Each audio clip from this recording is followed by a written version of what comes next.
Hello everyone, and welcome to the AC Spotlight. Today I'm joined by Doomer. Hi, welcome. How do you do that constantly? Well, you know, when you have to put it together for a long point of time, you have to have a lot of fluids nearby, or else it doesn't work, because then you start to get all gravelly and it sounds more like a dwarf or a demon of some kind. Oh, you do keep you keep it fluid. All right. What do you think? Was I like at least halfway there, or was it not even close? You were like 80%. I'll accept that. Well, welcome, Doomer, to the AC Spotlight. It is a chance for us to find amazing actual play channels and those who run them and provide them a platform to actually speak out and encourage people to view and witness your amazing stories. So if you don't mind, Doomer, tell us about the actual play channel that you are running. We run DuWo Gaming. It is a collaborative channel. I don't say it's my channel, it's all of our channels. We are a group of friends that have been playing games together for probably a little over 12 years. In that time, we've had 3 separate campaigns, a couple side stories here and there, and even a couple little branches where we've taken a break and thrown together something. We also do Let's Play games. We have a group that does, like, we did Sons of the Forest for a while. We do some game nights with like Jackbox games. And we actually played through an entire game of Baldur's Gate 3 on stream. So we do a little bit of everything just to have fun together. Wait, you went past chapter 1? Yes, it was a big accomplishment. I can't tell you how many times I think I've gone to chapter 3 twice. Well, let me tell you, if you think playing D&D is like herding a bunch of cats, trying to get 4 D&D players to all want to go in the same place in a video game is even harder. Oh, no. Oh, that's got to be the hardest thing. Well, speaking of your players, how did you find your players? We all met initially on a little game you might have heard of called Minecraft. Hey. We had a little bit of a bad experience on a server, and we kind of bonded together over that, made our own server, started doing stuff, and then none of them had ever played D&D before, and I had DM'd some in high school and college, and I was like, well, let's give it a try. And they got hooked, just like every one of us has gotten hooked in the past, and we're still playing now. Oh, man. Yeah, nothing beats shared trauma to bring people together. I like to ask this question just because it gives me a good vibe on where people sit on tabletops and actual plays, because there is a sort of a production level to things. Is what would you say is a perfect length of a session? Ooh, as a DM, I would say perfect length of a session, probably about 2.5 hours with a 10-minute break somewhere in there. As a player, I could go all night when the pressure's not on. Have you gotten that yet from your players? They were like, oh, wait, no, like 30 more minutes, at least 30. Yes. We usually start games at like 10:30 at night, and there have been nights where we went till 3 o'clock in the morning. On stream. Dude. What? Where, if I may have missed this, but do you stream, so is it live streamed, I'm assuming on Twitch, or is it YouTube, or? We dual cast on both Twitch and YouTube. We have a small following that watch us every now and then. We try to do it every Saturday, and then our Let's Plays is usually like on a Tuesday, or sometimes if we have a break from D&D, like if enough people can't show up, we'll do our game nights on Saturday as well. That's clever. Yeah, I've run into the problem where, because of like, at least for my channel, it's a lot of like we just do one thing, and if not everyone is there, we lose enough players. It's like, well, I guess we're just gonna skip the session. So that's very smart that you have like a backup of like, hey, if we can't do tabletop, we still got gaming, which is really smart. Oh yeah, we call it DuWo After Dark because usually we'll have 1 or 2 choice beverages and get a little nuts. Sometimes we have to turn off the stream. What are you talking about? It's already after dark. It's 10 p.m. Yeah, well, it's after everything. Oh, it's a late night show. Yeah, late. There's always this interesting extra layer when you turn like your tabletop games into something that is produced. because there's always like that air of not only are you interested and excited to do storytelling and role play and tabletop, but there also is like a background layer of, well, now we have to get everything recorded and maybe some slight editing or get the overlays all correct. Were you always interested in content creation? Honestly, I never really was interested in streaming. I watched a lot of Critical Role and saw what they did, and I think that's how a lot of people get started. Yeah. But not everybody's a voice actor, and we don't have the production value. But my group wanted to, they're like, hey, if we, someone said if we record it all, then you don't have to take so many notes because you can just go back and watch it. And I was like, that's actually a pretty good thing. So that they kind of pushed me into it that way, and we started having fun. And then it's like, oh, well, now that we're streaming, we have to have art for our characters so that everybody can see what they look like. And then one thing led to another, and here we are. That's valid. I honestly, it does start that way. Like the right ones do start a little bit small, where it's like, hey, we don't really need to do a production, but it's nice to have it for these small little benefits, and then it grows from there. So that's really cool. So it sounds like to me, and you can correct me if I'm wrong, but it doesn't sound like DuWo Gaming was meant to be an actual play at first. Was that always the plan, or did it evolve from like a home game? DuWo, like I said before, DuWo started out as a Minecraft server. Okay. And we wanted to make a community where we don't talk politics, we don't talk the hot topics, and we just wanted a drama-free place where everybody is brought in on the recommendation of somebody already in the group, and just kind of a chill place where we didn't have to worry about, oh, this person's stabbing this person in the back. And once we kind of got off the Minecraft itch for a while, then it turned to the D&D, and we've had people come and go that left the group for one reason or another, but it's never been like a huge drama blow up. It's like, oh, I don't have time anymore, and we try to replace it with somebody else that's like a family member or a good friend of somebody. And I mean, right now I have somebody in our group that I hadn't had contact with like 15 years, because we used to play World of Warcraft together, and suddenly I saw him pop online one day. I was like, hey, you want to play D&D? Oh, that's awesome. Did you graduate from like a player seat, or were you always like the forever DM? Were you destined to be that DM? I played as a player a lot in my last year of high school and some college, but then the group I was with kind of broke up because everybody went to different schools. And so it was like, okay, well, now that I'm in school, like, I have to make my own group. And so I just became the DM, and with this group, I've been the DM for most of the time. Every once in a while, we get a small campaign, and one of the players will try out the DM seat and stuff. But for the most part of it, 90%, I'm the one in the DM chair. That's fair.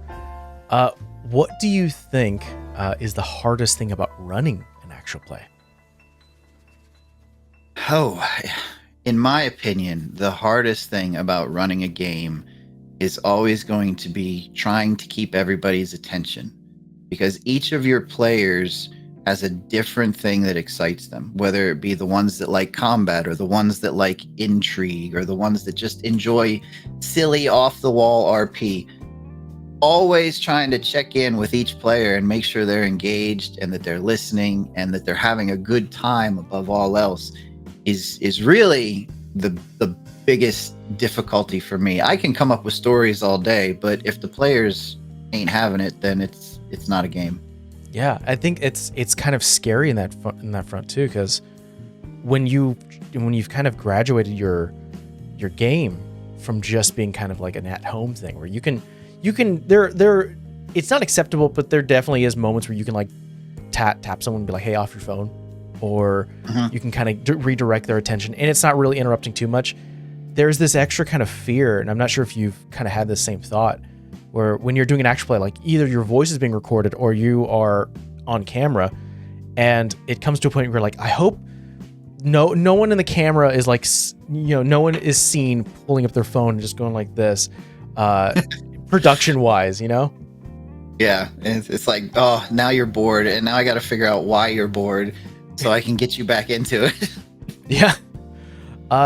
It's funny when it comes to like storytelling, and I know it differs from GM to GM. I've seen some stories where they're told in arcs. You know, like there's a section of sessions, and that's one big story, or there's one continuously long, like just session after session, just one long story of a line. And then there's sort of that really basic version of mission to mission. You know, you're at a home base and you go from mission to mission, and nothing really kind of connects too much. What's your style of storytelling? Is it kind of like this arc? You know, things are in sections, or is it one long string? I kind of do more of a branch method. There's an underlying story. There's the trunk of the tree, and that trunk of the tree reaches into all these different sections. So whether the big bad is like an all-encompassing, cosmic evil or whatever, he's doing all kinds of stuff all over the world. And so when we're playing, I toss out like, you go up to a signposting and it has news from these different regions. And this one's talking about something that happened here. And this one's talking about missing persons there. And my players just kind of decide where they want to go.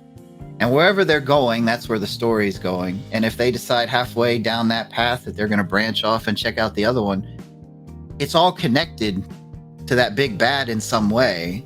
But it just depends on which branch you want to go down.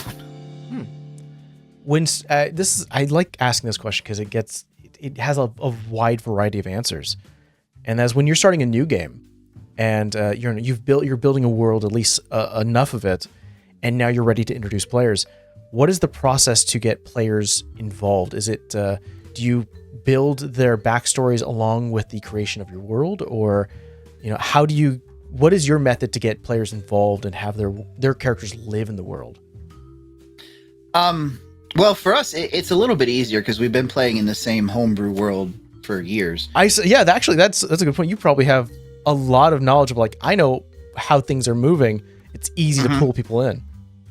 Yeah, and so when the characters make their backstories, I usually go to them and I'm like, hey, what kind of archetypes are you wanting in your backstory? Do you want like the tragic heroes? Do you want to be the rich person who's trying to prove he's more than his money? And then we kind of work together with like, oh, well, your character could be from this region or this region, depending on what kind of style. And then they'll ask questions about that region and we'll go from there. I try to fit the players' backstories into everything we do. And sometimes it takes longer than others to get to a part where they're in there. But I mean, it's so much fun to sit there and collab with people. And then they have secrets because the rest of the party doesn't know. And it's a lot of fun when something like that gets revealed. Kind of pulling to more of an easy question for you, but I love asking this one too. Do you remember the first dice set you've ever gotten? Oh, yes. And I think I still have it. You still have it? It was a set of Essex dice, like way back when Essex was like not that well known. Like they were just doing like single colors with white dots. And I remember getting a set of Essex desks in a card shop where I was selling off a few Magic the Gathering cards. And because up until then I had used the DM's dice because he had like 2 sets of dice back then.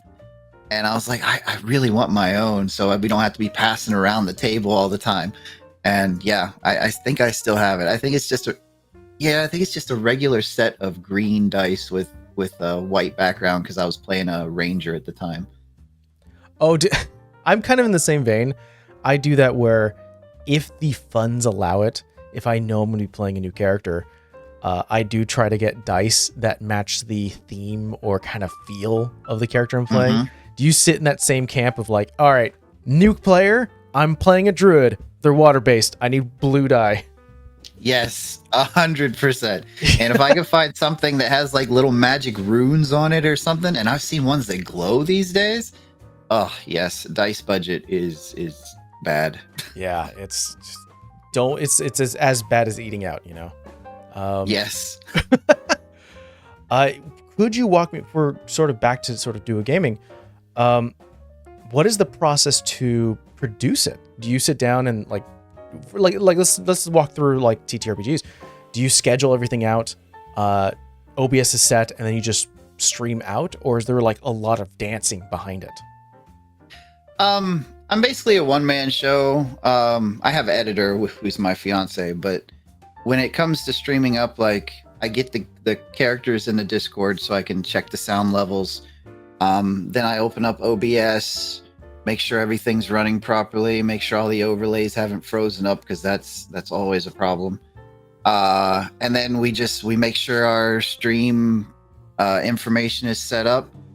And we have a nice little video that our editor has made for us. And it's like a countdown. So we actually get like a 10-minute countdown before going in. Yeah. And I get the characters, like my players will talk, we'll kind of banter for a bit. And when we're in a nice, good banter, I'll flip us over to live. So the first minute or so of our streams is always just like a little bit of banter. And I kind of like that because it kind of feels like you're sitting down in the room at the table and all the players are just like, hey, how was your day? And, oh, this week I went this way. And so it's a little bit of personal, but not too much. And the players are real good at keeping the balance there. But once we go in, we banter a little bit. We talk about stuff that's happening with DuWo Gaming for a moment. And then once we kick over to our custom theme song and opening movie, then players know it's time to settle down. What are you talking about production, man? That's great. When it comes to your actual campaign that you're running, and I know you said that there's numerous that other people are. I think you said that other people have jumped in and run one shots and have run others. Is there a moment in any of these games that have really stuck out with you, whether it's like something of great heroic actions, or maybe something that is very like maybe even like sad? Like, is there something that has stuck with you? Can I give you one heroic moment and one sad moment? Of course, yeah, absolutely. We were doing the Underdark campaign with the demons. I forget, like the demon lords. I forget what it's called. But we were doing that one, and we had a character that her entire plot had been looking for this professor of hers that she's kind of had a crush on. And we played through the entire game, like we're talking like 2 years going. And we find the guy, and he lures the whole group into a trap from the Drow Queen because he's being controlled. And right as they kill the Drow Queen and free him from the mind control, her last breath is she throws a dagger at him and takes him out. And I did this like last words, dying breath, turned on a little bit of sad music, and she's gonna hate that I said this, but I actually made the player cry. What good GM hasn't made a player cry? That's great. Look, I count that as a badge of honor. Oh yeah, 100%. I think that's definitely something you can wear with pride. The heroic moment. I had a friend come in for a while, and she was playing kind of an NPC that had been an NPC until now, and she wanted to play the game a little bit. So I was like, here, play this character for a while. They're traveling with the group. Well, that character had been working with the big bad the entire time. And so when a small group tried to go to replace this sword that had been cursed, she actually turns on them and tries to present the sword to the big bad as like this big, like bring me back into the fold kind of thing. And the big bad is like, takes the sword and he's like, you've done so well, but you still betrayed me all these years ago. And he goes to kill her with the sword. And my mage cast a fireball at the right time, hit the sword, blew everything back. The NPC character just lost her arm. And even after the betrayal, he was, strong enough to say, no, we can't let him kill her, and saved her life.